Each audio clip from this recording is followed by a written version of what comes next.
You know Alexander the Great. You know Rome.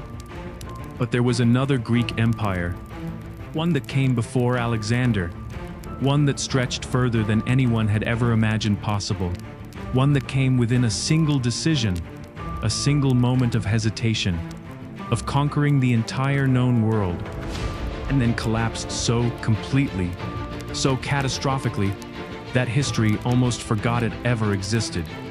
Its name was the Achaemenid-allied Greek kingdom of Bactria, and the story of how a small group of Greek soldiers ended up ruling an empire that touched India, Persia, and Central Asia 2 centuries before anyone thought such a thing was possible, is one of the most extraordinary and most deliberately overlooked stories in all of ancient history. Tonight, we remember it.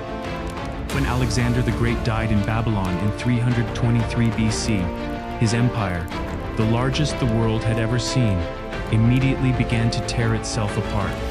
His generals, the Diadochi, the successors, spent the next 40 years fighting each other over the pieces.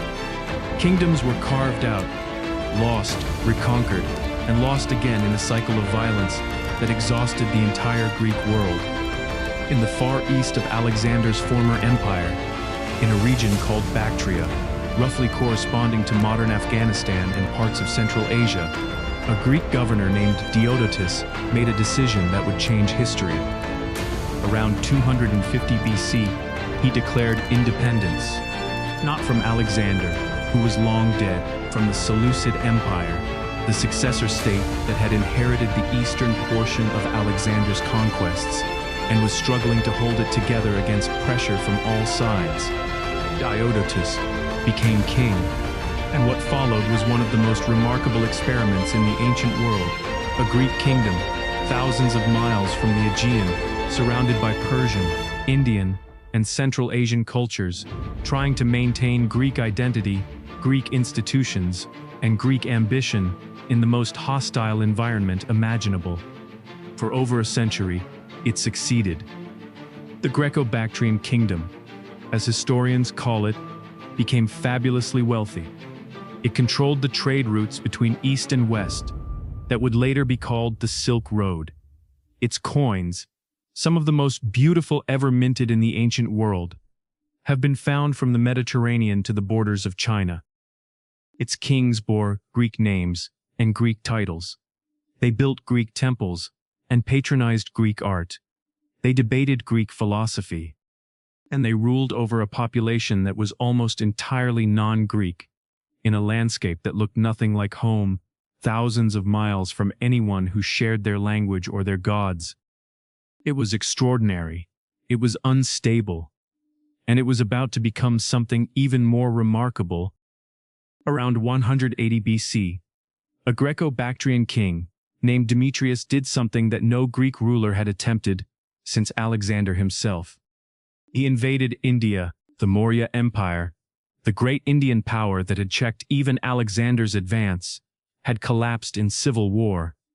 The subcontinent was fragmented, unstable, and suddenly vulnerable to a determined military power from the northwest. Demetrius was determined. His armies crossed the Hindu Kush mountains, the same passes that Alexander had used, and pushed deep into the Indian subcontinent. City after city fell. Kingdom after kingdom submitted or was conquered. The Indo-Greek kingdom, as this new entity came to be called, was born. At its height, it controlled more territory than any purely Greek state had ever governed. It stretched from the borders of Persia in the west to the Ganges plain in the east. Its population numbered in the tens of millions. Its cities were centers of a cultural fusion that the ancient world had never quite seen before.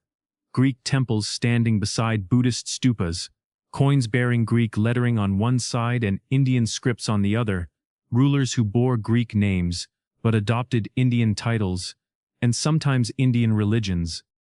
The most famous of the Indo-Greek kings was Menander I, known in Indian sources as Milinda. He was, by any measure, one of the most remarkable rulers of the ancient world. A Greek king who became a Buddhist, who engaged in philosophical debates with Indian monks that were recorded and preserved in a text called the Milindapana, the Questions of Milinda, that is still read in Buddhist traditions today. Menander ruled for decades. He expanded the kingdom. He maintained the cultural synthesis that made the Indo-Greek world unique. And when he died, ancient sources record that the cities of his kingdom fought over his ashes, each wanting to enshrine a portion of their king in the Buddhist tradition reserved for the most venerated figures. A Greek king, honored as a Buddhist saint. 2,000 years before the concept of multiculturalism had a name, the Indo-Greek kingdom did not fall to a single enemy in a single decisive battle. It was eaten alive from multiple directions simultaneously. The fate of all empires that overextend themselves in hostile territory without a secure base to fall back on. From the northwest, nomadic peoples, the Sakas and later the Kushans, pressed relentlessly against the Bactrian heartland. From the east, Indian kingdoms that had submitted to Greek rule began reasserting their independence. From within, the Indo-Greek kings themselves fragmented into competing dynasties, each controlling smaller and smaller pieces of the original kingdom. The last Indo-Greek king, a ruler named Strato II, lost his final territories sometime around 10 AD, 700 years after Alexander had first dreamed of an Eastern empire. The last echo of that dream flickered out in the dust of the Indian subcontinent. And then something strange happened. History forgot them. Not immediately, not completely. Indian sources preserved the memory of the Greek kings, the Yavanas, they called them, a Sanskrit adaptation of the word Ionians. Buddhist texts remembered Menander. Coins survived in the ground, waiting to be dug up centuries later. But in the Western tradition, in the Greek and Roman historical writing that shaped how the ancient world remembered itself, the Indo-Greek kingdom was a footnote, a curiosity, an afterthought to the more dramatic story of Alexander's conquest and the Diadochi Wars. It was not until the 19th century, when European archaeologists began systematically studying the coins and ruins of Bactria and northwestern India, that the full extraordinary scope of the Indo-Greek experiment began to become clear. What they found astonished them. A civilization that had blended Greek and Indian culture with a sophistication and a genuine mutual respect that the ancient world rarely achieved. A kingdom that had lasted longer than Alexander's empire.